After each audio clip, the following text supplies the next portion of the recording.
Oke, Assalamualaikum warahmatullahi wabarakatuh. Di sini saya MC Adam Misaniopa sebagai moderator. Dan di sini kami ingin menjelaskan tentang bisnis to bisnis di e-commerce.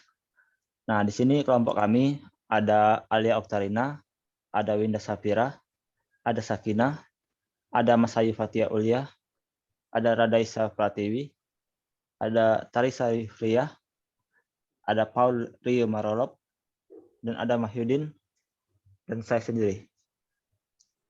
Nah, untuk yang pertama bagian 4.1 konsep, karakteristik, dan model B2B atau B2B e-commerce akan dibacakan oleh Mas Ayu Fatia. Padanya saya persilakan. Baik, konsep karakteristik dan model B2B e-commerce. B2B atau business to business merupakan sistem komunikasi antar pelaku bisnis atau transaksi secara elektronik antar perusahaan yang dilakukan secara rutin dan dalam kapasitas produk yang besar. Adapun karakteristik dari model B2B business yaitu pertukaran informasi yang dilakukan antar pebisnis tersebut atas dasar kebutuhan dan kepercayaan. Yang kedua, pertukaran informasi yang dilakukan dengan format yang sudah disepakati dan diservis sistem yang digunakan antar kedua pebisnis yang juga menggunakan standar yang sama. Selanjutnya, salah satu pelaku bisnis yang tidak harus menunggu rekan bisnisnya untuk mengirimkan datanya.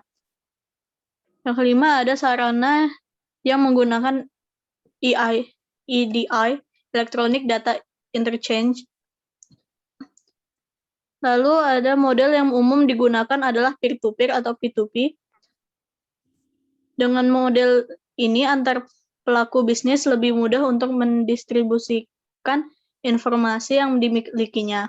Konsep dari B2B e-business yaitu penjualan dan pembelian barang atau jasa antar organisasi. B2B berisi proses penjualan dan pembelian antar perusahaan.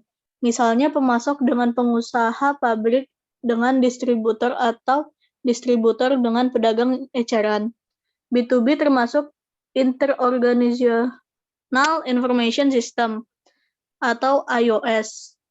IOS adalah pertukaran informasi antara dua perusahaan atau organisasi. Tujuan utamanya adalah proses transaksi yang efisien seperti mengirimkan pesanan, tagihan, atau bukti pembayaran melalui internet. Lalu selanjutnya akan dibacakan oleh Alia.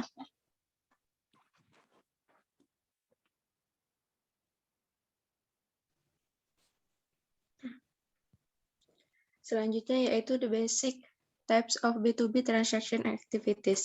Jumlah penjual dari pembeli serta bentuk partisipasi yang digunakan dalam B2B menentukan 5 jenis aktivitas transaksi B2B dasar. Yang pertama, sisi jual. 1. Penjual ke banyak pembeli. Yang kedua, sisi pembeli, yaitu 1 pembeli dari banyak penjual. Yang ketiga adalah pasar atau pertukaran, banyak penjual ke banyak pembeli. Yang keempat, perbaikan rantai pasokan, dan yang terakhir adalah perdagangan kolaboratif. 2 kategori terakhir termasuk kegiatan selain membeli atau menjual di dalam organisasi dan di antara mitra bisnis. Mereka termasuk misalnya menghilangkan hambatan dari rantai pasokan, berkomunikasi, berkolaborasi, berbagi informasi untuk desain dan perencanaan bersama, dan sebagainya. Selanjutnya adalah the basic type of B2B e-marketplace and service. Berikut ini adalah deskripsi dari tipe dasar e-marketplace B2B adalah yang pertama, 1 ke banyak dan banyak ke 1 e-marketplace pribadi. Di pasar 1 ke banyak dan banyak ke 1, satu perusahaan melakukan semua penjualan atau semua pembelian karena EC berfokus pada kebutuhan pembelian atau penjualan satu perusahaan. EC jenis ini juga disebut sebagai EC yang berpusat pada perusahaan. Yang selanjutnya, banyak ke banyak atau bursa publik atau e-marketplace. Dalam banyak ke banyak e-marketplace, banyak pembeli dan banyak penjual bertemu secara elektronik untuk berdagang satu sama lain. Ada beberapa jenis e-marketplace yang juga dikenal sebagai pertukaran, yaitu komunitas perdagangan atau pertukaran perdagangan. Bursa biasanya pasar yang dimiliki dan dijalankan oleh pihak ketiga atau konsorsium. Selanjutnya, perbaikan rantai pasokan dan perdagangan kolaboratif. Transaksi B2B sering dilakukan di sepanjang segmen rantai pasokan. Oleh karena itu, inisiatif B2B perlu diperiksa dalam kaitannya dengan aktivitas rantai pasokan lainnya, seperti pengadaan bahan baku, pemenuhan pesanan, pengiriman, dan logistik.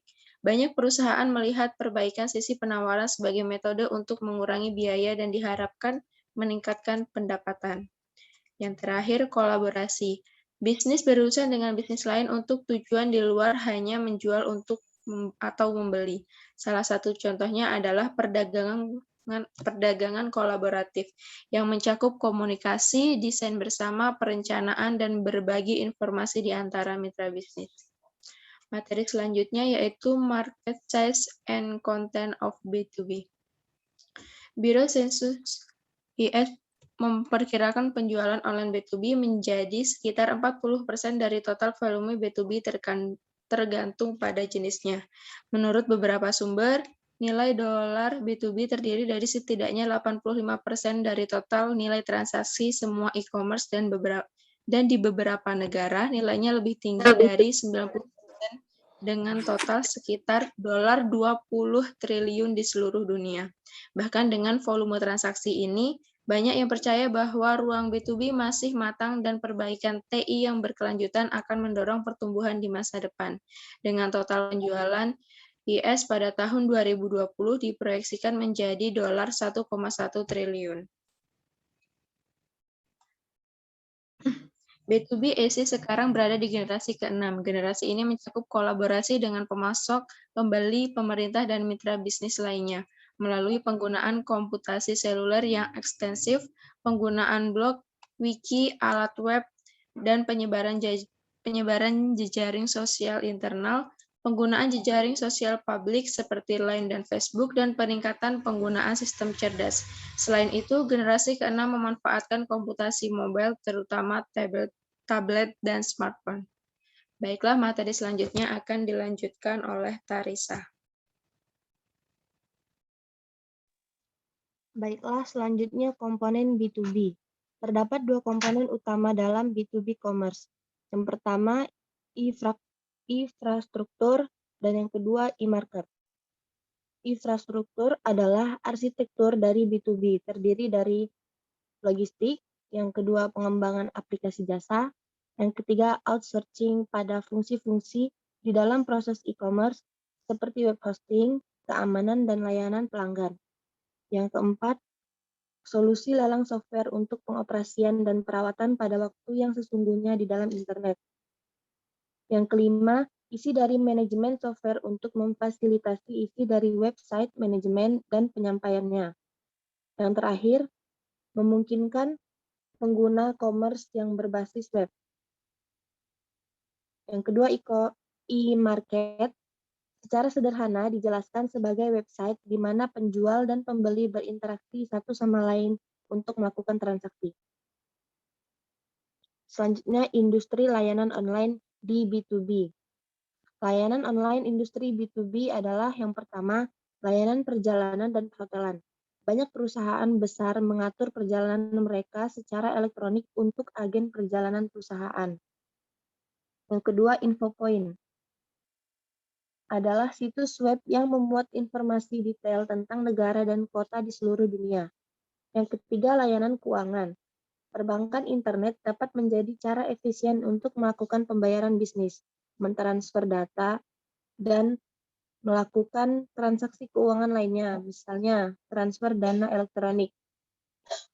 Yang keempat, layanan daring lainnya, yaitu jasa konsultasi, firma hukum, firma akuntansi, jasa medis, dan lain-lain. Menjual perusahaan, pengetahuan, dan layanan khusus secara online.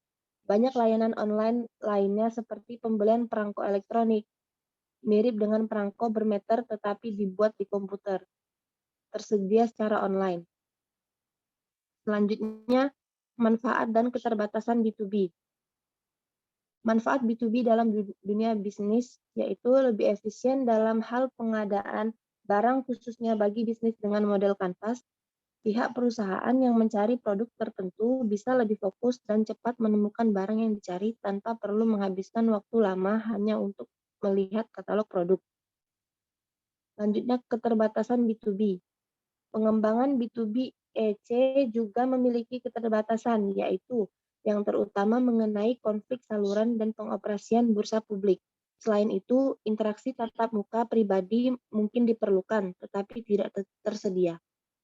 Baiklah, selanjutnya dipersilakan kepada Sakinah. Baiklah, di sini saya akan menjelaskan bagian 4.2 B2B Marketing Sell-Side e-Marketplace. Sebagian besar B2B menjual dalam apa yang dikenal sebagai pemasaran B2B. Pemasaran B2B mengacu pada pemasaran oleh produsen dan grosir di sepanjang sisi jual dari rantai pasokan. Kemudian model sisi jual. Di dalam e-marketplace sisi penjualan B2B, bisnis menjual produk dan layanan kepada pelanggan bisnis secara elektronik, seringkali sebuah extranet. Penjual dapat menjadi produsen bahan baku yang menjual ke produsen atau produsen yang menjual ke perantara seperti grosir, pengecer, atau bisnis individu. Selanjutnya, penjualan dari katalog toko web. Perusahaan dapat menggunakan internet untuk menjual langsung dari katalog online mereka. Sebuah perusahaan mungkin menawarkan satu katalog untuk semua pelanggan atau katalog khusus untuk setiap pelanggan besar, mungkin keduanya, misalnya Staples. Selanjutnya akan dilanjutkan oleh Saudara Paul. Selanjutnya yaitu adalah tentang comprehensive sell-side system. Sistem ini yaitu penjualan harus menyediakan beberapa fungsi penting yang memungkinkan vendor B2B melakukan penjualan secara efisien. Di antaranya layanan pelanggan yang luar biasa, memungkinkan integrasi dengan sistem TI yang ada, dan menyediakan integrasi dengan penjualan non-internet. Selanjutnya yaitu distributor and other intermediaries. Produsen dapat menjual langsung ke bisnis lain dan mereka melakukannya jika pelanggannya adalah pembeli besar. Namun produsen sering menggunakan perantara untuk mendistribusikan produk mereka ke sejumlah besar pembeli yang lebih kecil. Perantara membeli produk dari banyak produsen lain dan menggabungkan produk tersebut ke dalam satu katalog dari mana mereka menjual ke pelanggan atau pengecer. Beberapa distributor online terkenal untuk bisnis adalah Sam's Club, Avinet, dan WW Grainger. Banyak dari distributor online menjual di pasar horizontal, artinya mereka menjual ke berbagai jenis bisnis di berbagai industri. Namun, beberapa juga berspesialisasi dalam satu industri atau biasa disebut dengan pasar vertikal. Kebanyakan perantara menjual dengan harga tetap, namun beberapa juga menawarkan diskon kuantitas dan dapat menegosiasikan harga atau melakukan lelang. Selanjutnya itu poin 4.3 tentang selling via e-auctions. Selling via e-auction atau lelang elektronik sendiri adalah transaksi antara penjual ataupun pelelang dan penawar yang terjadi di pasar elektronik. Ini dapat terjadi dalam bentuk business to business, business to consumer, atau konsumen ke konsumen. Memungkinkan pemasok untuk menawar secara online. The benefit of auction on the sell side. Yang pertama itu revenue generation, di mana lelang mendukung dan memperluas penjualan online dan penjualan secara keseluruhan. Lelang juga menawarkan bisnis tempat baru untuk menjual kembali produk yang sudah usang, produk berlebih, atau produk yang diretur. Selanjutnya yaitu cost saving. Untuk membangun kembali pendapatan, melakukan lelang elektronik membantu mengurangi biaya penjualan barang yang dilelang. Selanjutnya itu increase stickiness, yaitu lelang memberikan situs web peningkatan kelengketan, yaitu pembeli potensial tetap berada di website yang sama lebih lama. Stickiness sendiri adalah karakteristik yang mengukur loyalitas pelanggan ke situs yang pada akhirnya menghasilkan pendapatan yang lebih tinggi. Selanjutnya yaitu adalah member acquisition and retention, di mana anggota lelang yang terdaftar dapat mengundang kontak bisnis mereka. Tambahan bantuan perangkat lunak lelang juga memungkinkan penjual untuk mencari dan melaporkan hampir setiap aktivasi lelang yang relevan.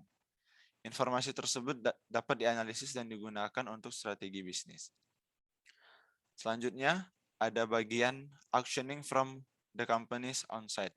Untuk perusahaan besar dan terkenal, mereka sering melakukan lelang dan membangun situs web lelang mereka sendiri. Kenapa mereka tidak menggunakan perantara? Karena biasanya tidak dapat memberikan value yang lebih. Perlu diperhatikan pula, jika perusahaan tersebut menggunakan websitenya sendiri, maka biaya untuk melakukan lelangnya tidak terlalu tinggi. Selanjutnya akan dijelaskan oleh Mahyudin. Selanjutnya ada penggunaan perantara dalam pelelangan. Perantara lelang akan melingkupi agen yang mengevaluasi seluruh nilai tawaran, agen yang merekomendasikan kebutuhan serta penjual yang sesuai, yang nantinya akan mengawasi proses pelelangan yang terjadi antar penjual dan pembeli, sesuai dengan syarat atau peraturan yang mereka terapkan masing-masing. Selanjutnya ada contoh B2B dalam pelelangan. Pelelangan B2B adalah pelelangan yang terjadi di antara bisnis. Pelelangan ini bisa terjadi di sisi pembeli maupun sisi penjual. Contoh lelang B2B yang terjadi di eBay atau situs seperti assetauction.com, di mana perlengkapan industri dijual. Contohnya, Motorola menjual secara teratur menjual sejumlah komponen produk mereka. Namun tidak semua perusahaan menggunakan perantara seperti eBay atau asset auction untuk melakukan pelelangan mereka, meskipun beberapa perusahaan mengadakan lelang mereka sendiri di situs web mereka, sehingga mereka tidak perlu membayar biaya ke perantara. Misalnya General Motor menjual kendaraan yang dikondisikan ulang kepada dealer mobil di situsnya sendiri. Selanjutnya ada Go Global. Go Global memiliki banyak pelanggan, baik dari perusahaan kecil maupun besar. Contoh perusahaan kecil seperti doctoys.com, perusahaan besar seperti amazon.com. Selanjutnya ada masalah dalam e-tailing dan pelajaran yang dipetik. Masalah perwakilan yang perlu ditangani ketika melakukan B2C atau EC, di antara lain disintermediasi dan reinterpretasi. Disintermediasi adalah penghapusan perantara yang bertanggung jawab atas kegiatan tertentu antara mitra dagang. Contohnya, produsen dapat melewati grosir dan pengecer dan dapat menjual langsung ke konsumen. Selanjutnya yang kedua ada resistensi terhadap perubahan, yaitu perantara yang dapat dihilangkan atau status dan gaji mereka dapat menurun, mungkin menolak perubahan tersebut. Salah satu contohnya adalah komputerisasi Chicago Mercantile Exchange dan Chicago Board of Trade. Resistensi oleh broker di sana telah berlangsung untuk waktu yang lama. Dan yang terakhir ada konflik saluran. Konflik saluran dapat terjadi ketika pindah ke perdagangan online, hanya menggeser pelanggan perusahaan dari toko tradisional mereka ke lingkungan online, sehingga mengkanibal penjual dari yang pertama dan berpotensi berdampak negatif terhadap pasar. Jadi kesimpulannya adalah e-tailing berkembang pesat sebagai saluran pemasaran tambahan. Dengan kata lain, model klik dan batah adalah model yang sukses terlepas dari konflik yang dikutip. Untuk informasi lebih lanjut tentang e-tailing dan multi-selling, lihat di dmsretail.com. Selanjutnya akan dilanjutkan oleh Maaf.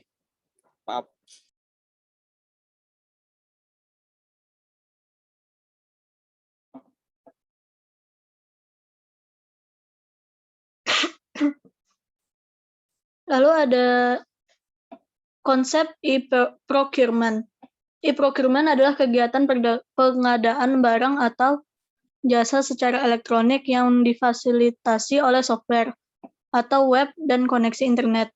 Dengan memanfaatkan teknologi komunikasi dan informasi, biasanya dimulai dari pelelangan umum, kemudian diprakualifikasi dan berakhir searching secara elektronik dengan menggunakan modul berbasis website. Ada 4 metode utama e-procurement yang tersedia, yaitu yang pertama adalah beli di situs web pembeli sendiri, yang kedua beli di toko penjual, yang ketiga beli di bursa, dan yang keempat beli di situs e-market orang lain. Ada juga 7 jenis utama e-procurement adalah sebagai berikut.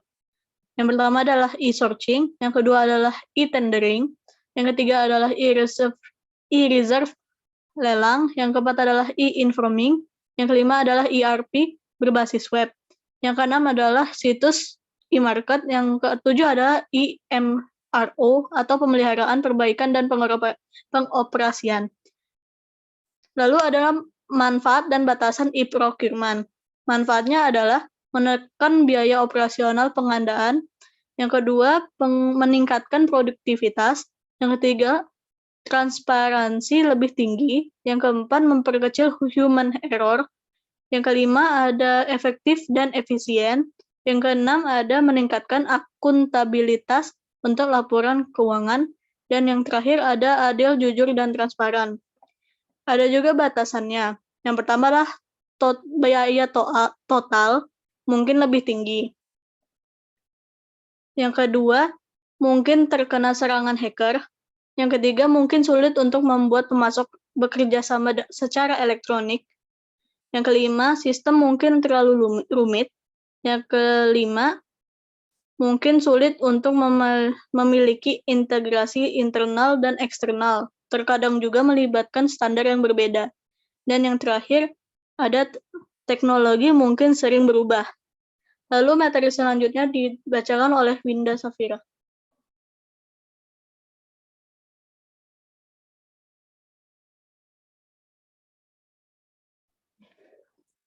Mungkin selanjutnya dibacakan oleh Sakina terlebih dahulu.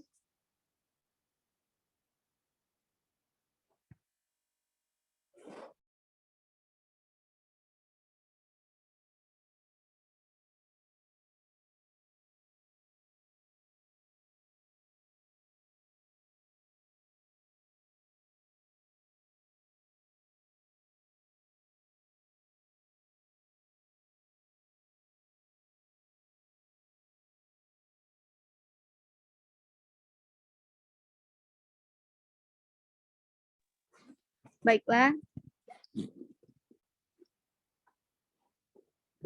Untuk selanjutnya yaitu 4.5 dari lelang terbalik pada marketplace dari sisi beli tender.